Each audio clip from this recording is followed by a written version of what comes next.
There's 1 minute left.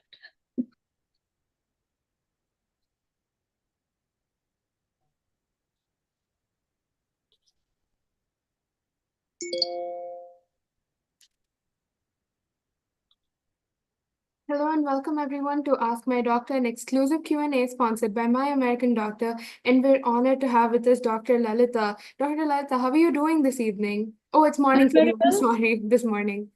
It's okay. We are across the board, so it's okay. Good morning and good evening, everyone joining.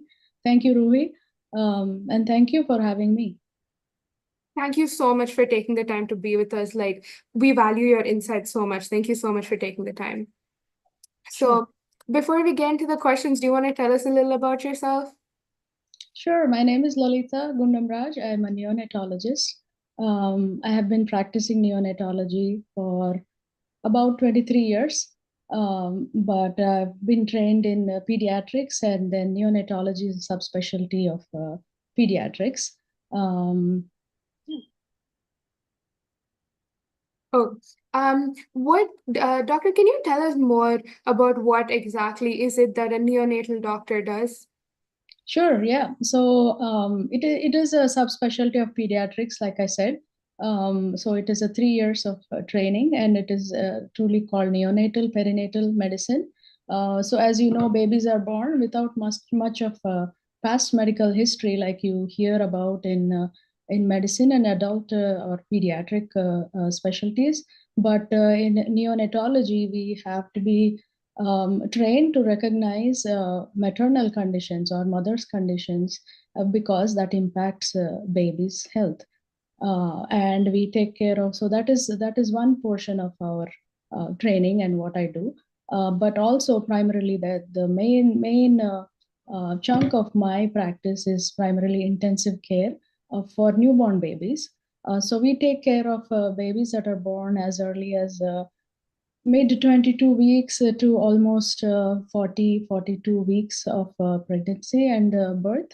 Um, so um, so a lot of these babies, majority of them are premature, which means they are born under 35 weeks, or sometimes the 35 to 37 weeks are also called the late preterm babies. And they all come with a different set of problems, difficulties, or some things that we anticipate in those special brackets of prematurity. So some of them are more extreme, some are more we have better outcomes with some of them. But some and small portion of our practice is also babies who are born at term or post term, but have some problem with transitioning after birth, breathing problems, feeding problems, or something that was not identified before and recognized right after birth. So it is all about pattern recognition, if you may, but it is more and it is also a teamwork. So a lot of NICU is nursing and respiratory therapy, and a lot of different care team is involved. A little portion, or about a smaller portion, is consultation also. So, for example, there is some identified high risk in during pregnancy, as early as possible or as late as it may be. As soon as the obstetrician finds a problem, sometimes they consult us to talk to the parents or mom that there is this problem, what to expect, basically what to expect. And sometimes it could involve other subspecialties in pediatrics, like cardiology, pediatric surgery, pediatric pulmonology, pediatric gastroenterology. As you know, we all have, there is pediatric subspecialties just like adult subspecialties. And they help us formulate a multidisciplinary plan for a baby as young um, as small as 23 weeks onwards. Okay, so sometimes we follow them throughout pregnancy because there is a variability and the progression may be different, or that is not following an expected outcome. Mhm. Thank you so much, doctor. And what exactly is it that you do in the NICU? Like, how do you monitor the baby's health in the NICU? Sure, yeah, that's a great question. You may know, like it is not something that everybody knows, but so it is a very good question, I say. Basically, we have everything that you may have heard for babies and premature babies, but different size, right? Because they are smaller, much smaller. Some of our babies are between 400 to 1,000 grams, or under they're all very small. So we have feeding tubes that match their size. We feed them, monitor them. We have special monitors that are continuously monitoring their heart rates, breathing rates, and blood pressures. And we have the same kind of invasive and non-invasive monitoring, but also ventilators. We have like you may hear about minimally invasive things and less invasive things. We have the same thing for babies as small as 300 400 grams. So that is what we specialize in. So we specialize in minimally invasive, less invasive ventilation. Like even if I compare to when I trained, then about 20 25 years ago, to now, we are still evolving. So we are trying to do things as minimally invasive as possible. We do treat breathing treatments. We put them on ventilators. We manage them. As I said, it's a full teamwork. We have a respiratory therapist always with us rounding. We have dietitians on board that are looking at babies' growths. We have nursing care that is extremely good and very specialized, because these group of people are interested in doing, providing care for very small babies. So what else? We have a lot of subspecialists that work with us. So if there is a condition that needs a pediatric cardiology, say, so they are consulting along with us. So we are the primary team, but we have other subspecialties that provide care whenever it is needed: neurology, neurosurgery. There's plastics for babies too. Thank you so much, Doctor. And I think it's time that we get into the audience questions. Is that okay? Sure. Okay, so I'm going to read out the first question. The question goes as so. My sister delivered her baby at 30 weeks, and he's now in the NICU. The doctors mentioned he might have breathing problems and other complications. How serious is this, and what can we expect in the coming weeks? Sure. So, like I was talking about the range of prematurity, so this falls into like the medium sort of range. So 30 weeks is premature. So as we talked about, prematurity is not just being born premature. So all of our organs inside are maturing as babies are inside the mom, right? So the challenge is, we have to support all maturity in the best possible way, optimize care. So we anticipate certain problems for the level of prematurities. Okay, so these babies are at risk for everything that is related to maturation, from neurologic conditions to breathing conditions to the heart. Maybe they may need blood pressure medications. They are not fed right away, so we don't challenge them with bottle feeding right away, for example. So and also they are at risk for infections because their immune system is not well developed. Their blood system, for example, how to respond to an infection, how to respond to a bleeding, is very different compared to a term baby or a pediatric patient. So I would say, like, this baby is probably born in a specialized center, hopefully, that handles all these this care. So there is very well developed and specialized centers back in India and other countries. So these babies should be delivered in those. And it is a progression. It is not just one day.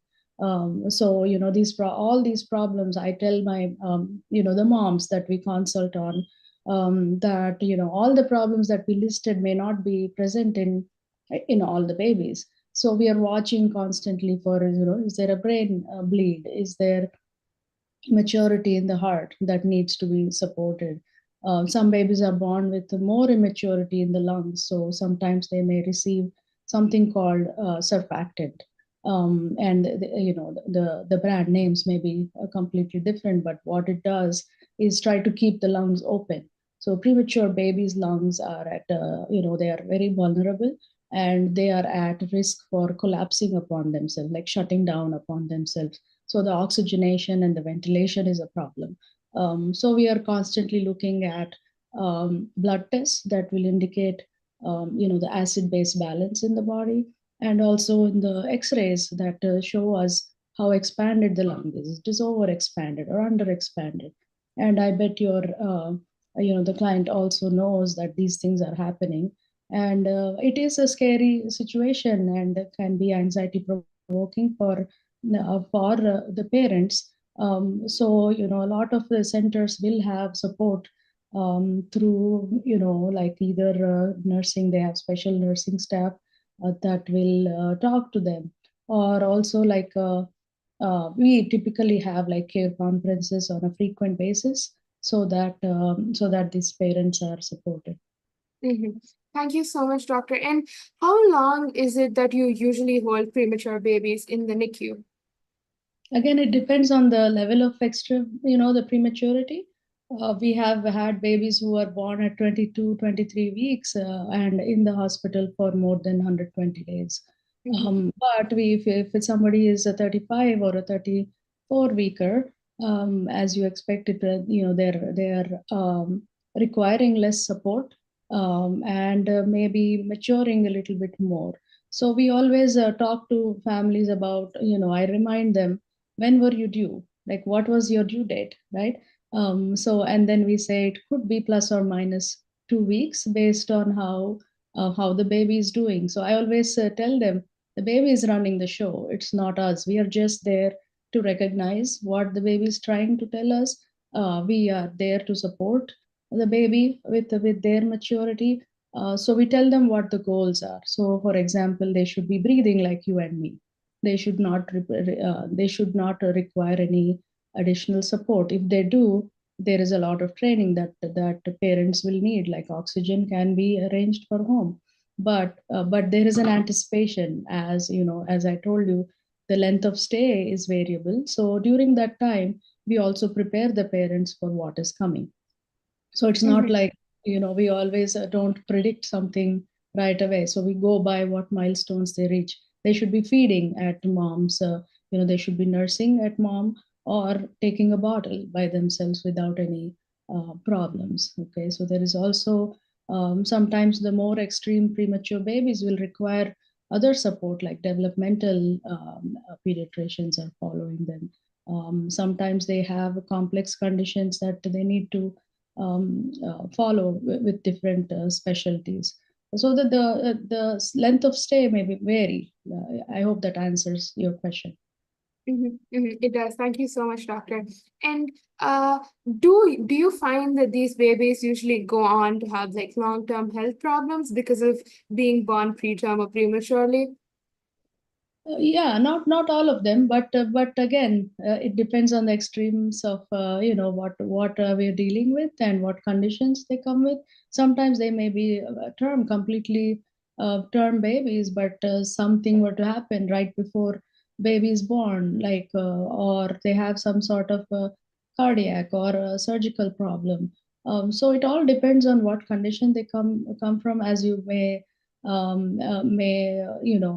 expect that a very premature baby who's born at 22, 23 weeks, we anticipate certain deficits, and they need much more close follow up. So I always tell them that I cannot foresee that yet, but it's something that's very important for families to understand what to expect, learn from what the condition is. So we always say maternal or parental education about the condition, what to anticipate, what to expect, what resources do they need, and how to provide them with the resources they need will really change the outcomes to the most favorable and as long as possible. And some conditions will have some problems later on to do with developmental milestones. Will they sit at the right time? Will they talk at the right time? But again, that's a range. And as you know, there's a range of different developmental milestones we expect. So we plug them into these follow-ups that they need. Mhm. Mhm. Thank you so much, Doctor. We have a question from the audience that's asking about the aspiration when on mother's milk. Can you tell us more about that? Sure. So most term babies should be feeding well and completing their feeds, and there are certain cues, so to speak, that we teach first time moms, especially how to know whether your baby is feeding well or not. Are they having are they making any? Is there any noise coming during feeding? Like are they grunting, or are they like choking during feeding? So those are called like feeding difficulties or breathing difficulties during feeding. Typically, they can be picked up during the newborn period. So within the first couple of days, as you know, based on how the mom has delivered, whether it may be a normal spontaneous delivery or a assisted delivery or operational process like a cesarean section. Babies are monitored within the first 2 days. So typically, they are not expected to feed a whole lot, but they should have like a normal pattern, like sucking, swallowing, and latching on to a bottle or mom. So if they are having difficulty, that can be identified right away. But in some situations, they are discharged at 1 or 2 days. So when as they feed more, these conditions may be more evident. So that is why follow-up is extremely important with the pediatrician. So, for example, a term baby is followed at around 3 to 5 days. So, it's very important for families to keep track of how much is the baby feeding. Is the baby waking up to feed? Is the baby lethargic or not waking up every 2 to 3 hours? And how many, how much wet diapers or stools the baby is having. So these things are like a basic before discharge. The families are taught. So if they have any of the alarming signs that they can find, like feeding, breathing, or digestive disorders, they need to be brought up to the pediatrician. The earlier, the better. So always we say, like, if moms are concerned about it, we take it seriously. We ask a lot of questions that may point us towards something, something that is concerning and needs support. Mhm. Thank you so much, Doctor. And to whoever's asked this question, if you want to consult further with Dr. Lalitha or any of our other doctors, you can contact us on the My American Doctor website for a second opinion or call us on 9914941494. Thank you so much for your insights, Doctor. So, moving on to the next question, the question goes, my newborn is struggling to breathe, and the doctor mentioned something called RDS. What does this mean and how can it be treated? So RDS, typically in the newborn period, stands for respiratory distress syndrome, which is basically a sign of deficiency of what we were alluding to earlier, the surfactant. This is like a naturally produced substance by the lungs, and it is deficient in babies who are born prematurely, especially like under 37 weeks. More severe, like when they are even more premature. So there is always grades and stages of this problem. Usually, like the very small ones, like for example, under 28, 27 weekers, they will need that medication given through a tube placed into the trachea. And like we are talking about invasive and non-invasive method, there is like several less invasive techniques that we are currently using to minimize injury. Okay, so there is medications for that. Babies tolerate this procedure very well. We monitor them for any kind of adverse or complications from the procedure. We follow them very closely. As you know, anything is a procedure that we have to be very cautious about. Mhm. And doctor, do you find that babies with RDS go on to have long-term problems because of it? So typically, when they do receive the surfactant, or on the ventilator. Again, it depends on the level of prematurity and how many doses they have required, how long they have been on the ventilator. So if it is something that they required the surfactant, but is breathing just like you and me, like within like the day or so, the chances that they have long-term problems is very, very low or zero. But if it is somebody that is 23 weeker and required multiple doses and has been on the ventilator, is unable to wean from the ventilator, may need oxygen to go home with them, may need breathing treatments, at home, or medications that reduce the load on the lung, so to speak. Okay, Mhm. and And need to Doctor, follow. I'm so sorry. No problem. Yeah, go ahead. I was just gonna go ahead and ask how you would say that most babies can be protected from RDS. Is there any specific thing that you would counsel their parents to avoid these kind of things? Sure, this is where prenatal care comes in. Okay, so when mothers receive a good prenatal care, and they are recognized with some high risk conditions, or just baby, mother is in preterm labor, there are certain cutoffs where we recommend prenatal corticosteroids for mothers, so that the baby's lungs can be a little bit more mature than expected, or the function of that lung is a little bit more better.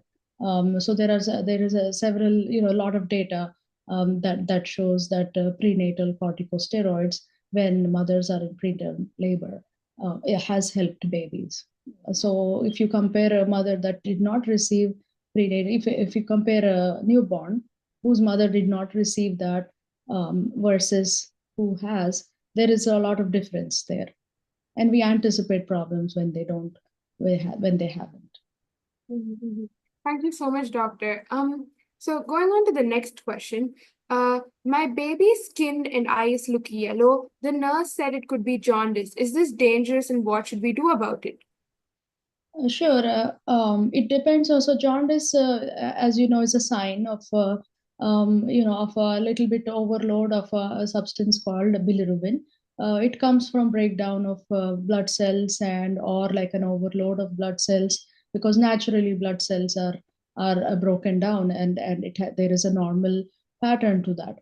But it depends on when this is. Like, is it at 2 days? Is it as soon as baby is born? Is it at 5 days or 7 days or later, right? So I can't tell you exactly like what the concern is. It also depends on other things, like is the baby feeding, the baby eliminating, stool and urine, is the baby feeding breast milk or formula, and is the baby active, otherwise, is the baby feeding and active.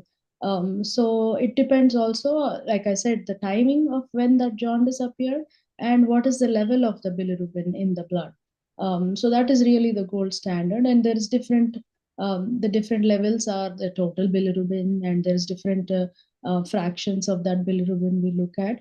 So always that first bilirubin is very important, so that you can trend it, um, how high it has gone, and at what age of the baby we are talking about. Mhm. And Doctor, could you say that breastfeeding helps with jaundice? Breastfeeding does help with jaundice, but there are some situations where breastfeeding can prolong that normal jaundice, but it also depends on how much breast milk is being produced. Typically, you may hear like in the first couple of days, moms are not making enough, and that's a very natural process. So as moms are developing more and more, practice at feeding, if it's a new mom, they have to be feeding every 2 to 3 hours. Baby should be feeding every 2 to 3 hours.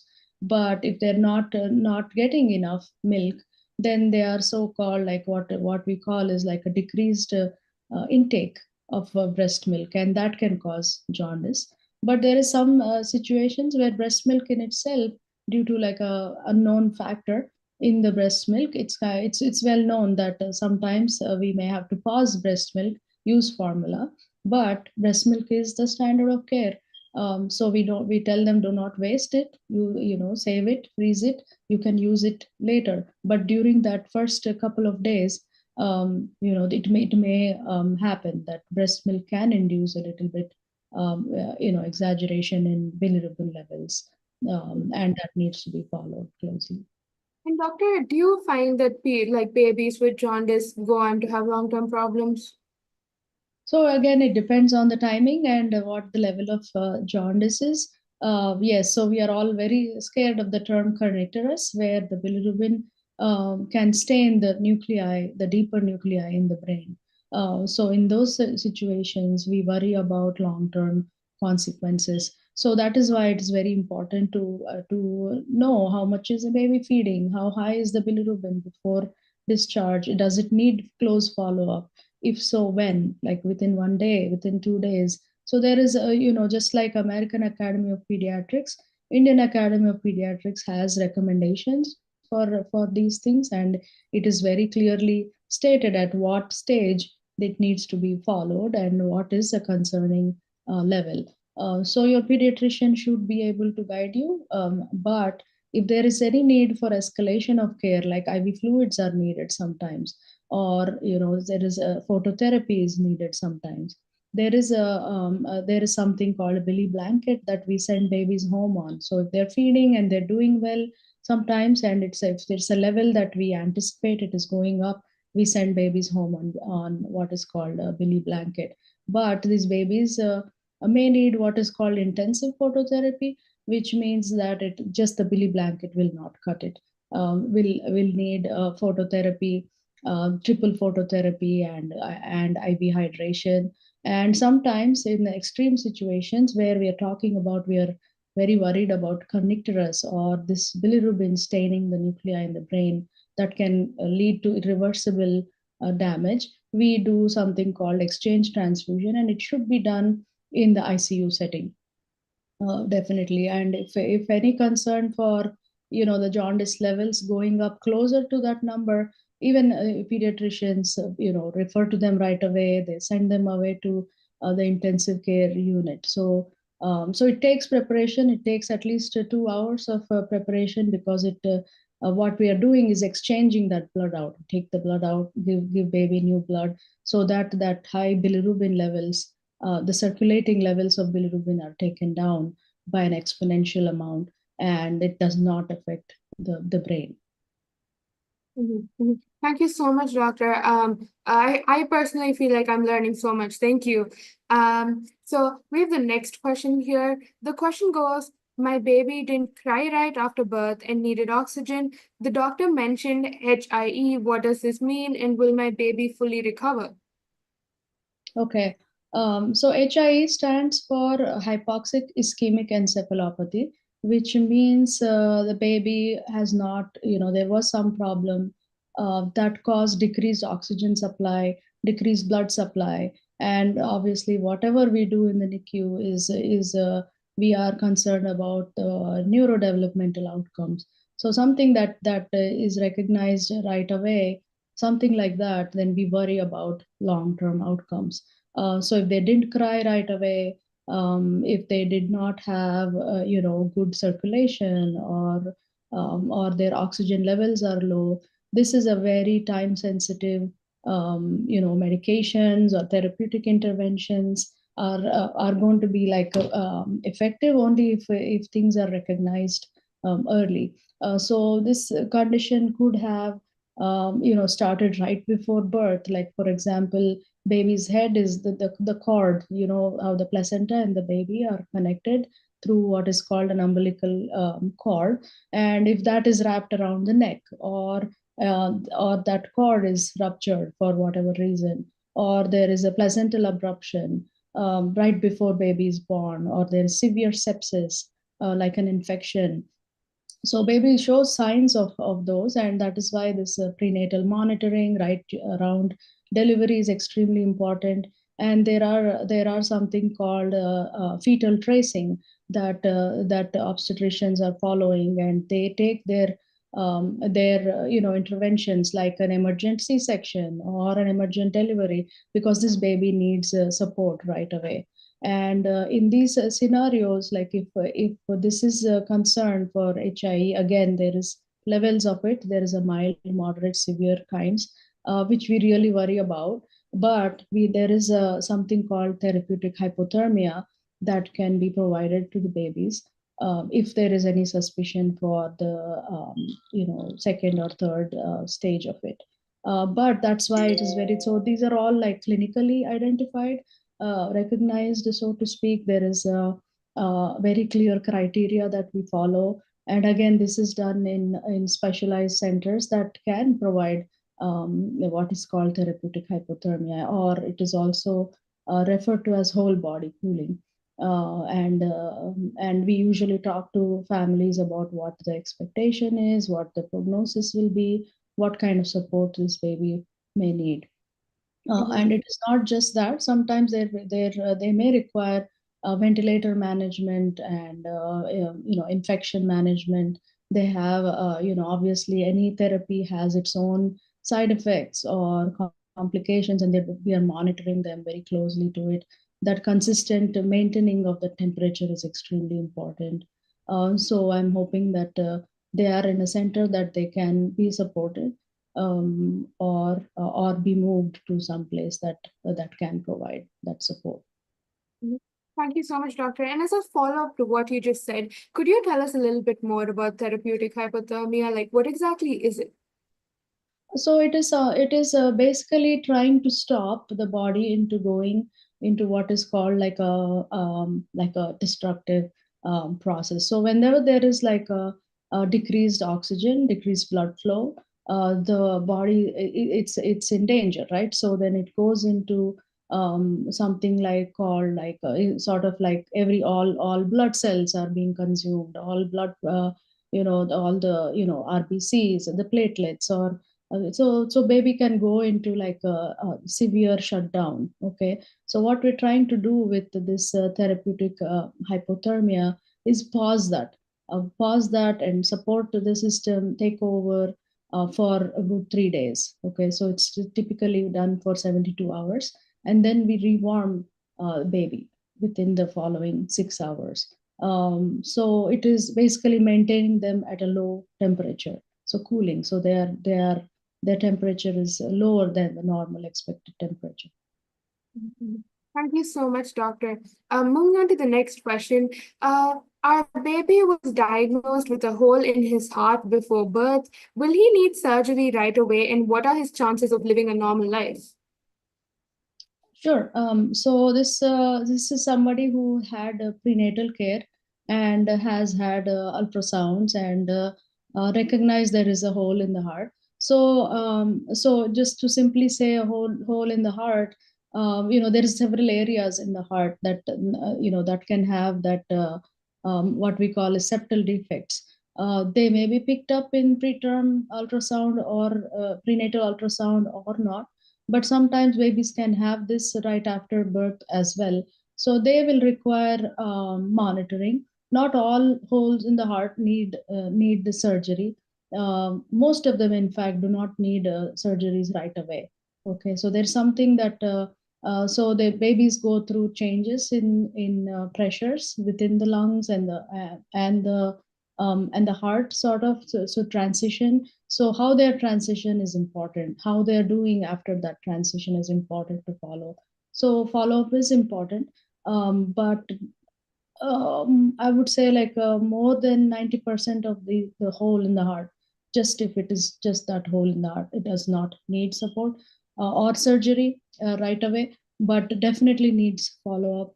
It is also important to look at like, are there multiple of them? Is it related to some other problem? Like, is the heart, both sides of the heart, well developed or not? So if they are associated with those things, then they need like a staged surgical intervention. But immediately after birth, most of these conditions don't need right away. Mhm. And doctor, for the parents of children with congenital heart diseases, what exactly would you say are like the pointers for caring with a baby, for a baby with a congenital heart disease, and about like counseling them about having future children? What are the chances of their future children having similar heart diseases? Okay. When you talk about congenital heart, heart defects, it could be like a 1 in 100.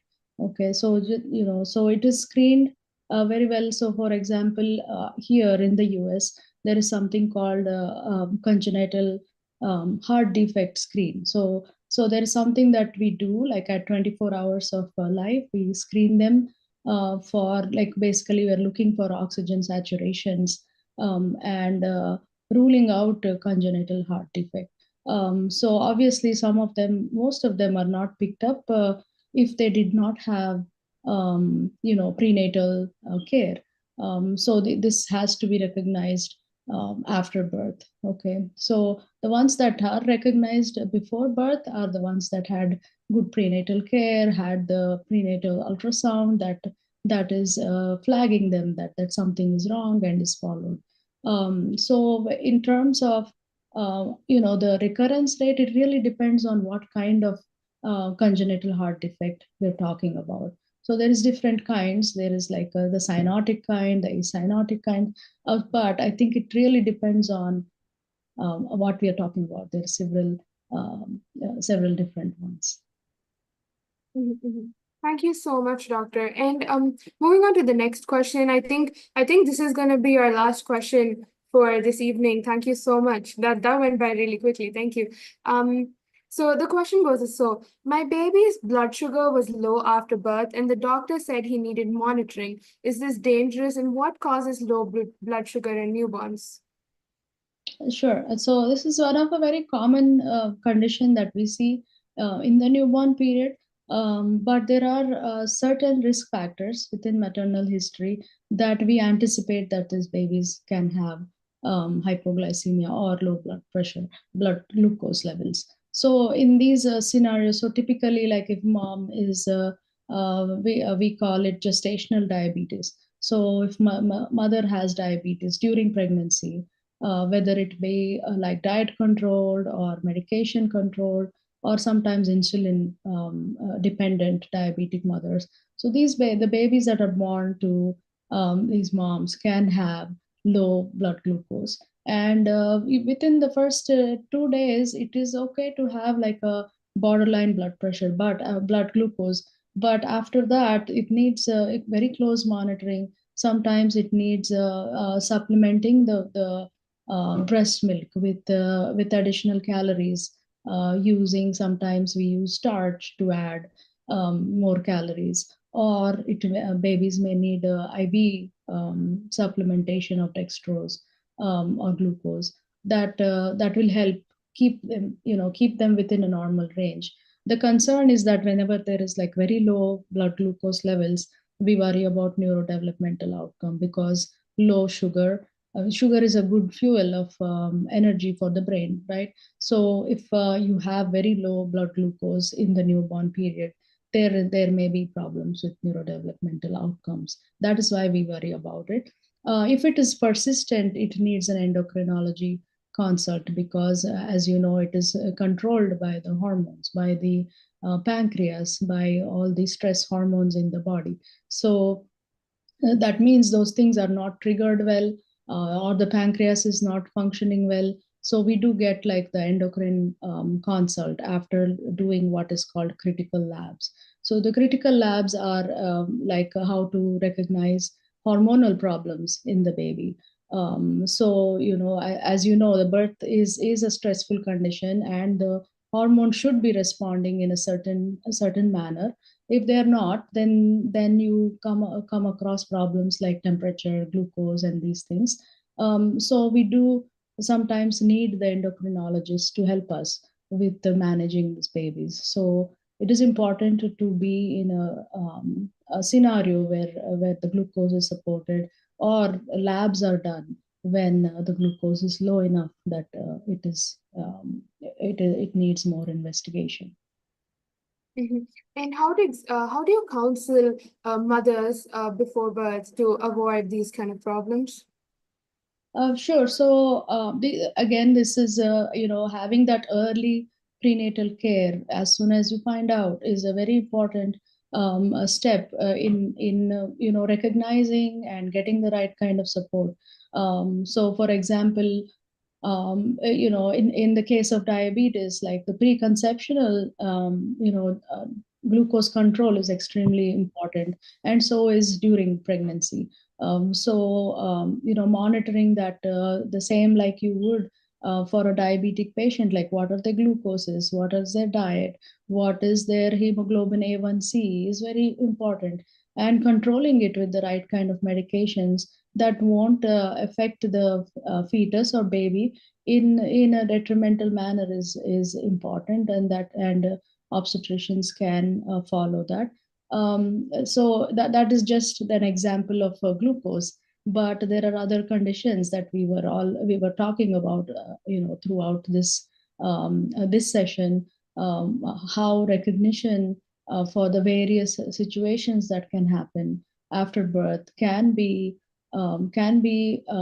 recognized, avoided with prenatal care and a very close follow up with obstetricians.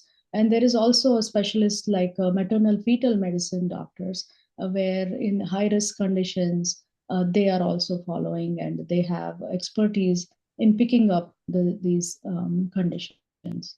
Mhm. And It what helps us symptoms? formulate better plans when we have that early prenatal care, so that we know that there is a problem, we know what to anticipate, we are better prepared. So there is no such thing as good preparation, right? So having that record, having that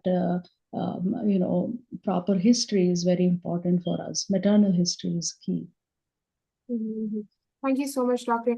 And what symptoms should parents with children with neonatal hypoglycemia, what symptoms should they usually be looking out for?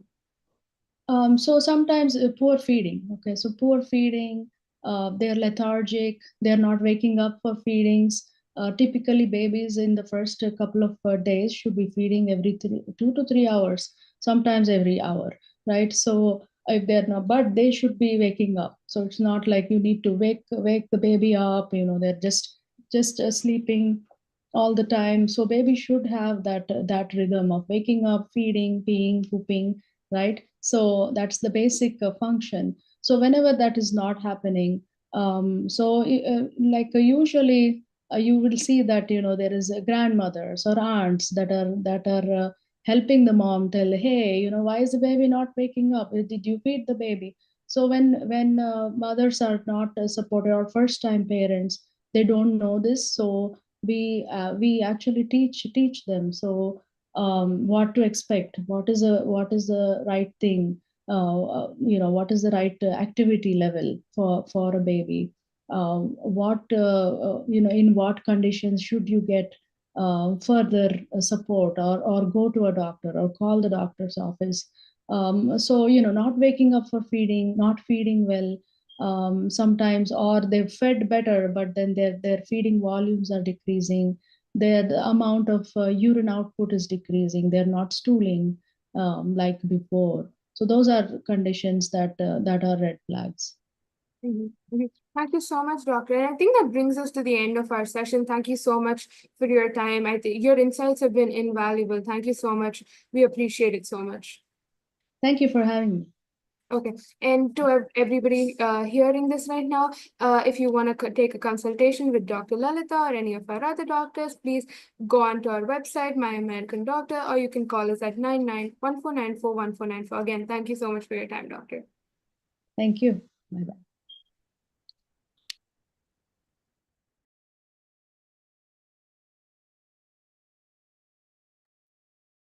All right, thank you. I'm logging out.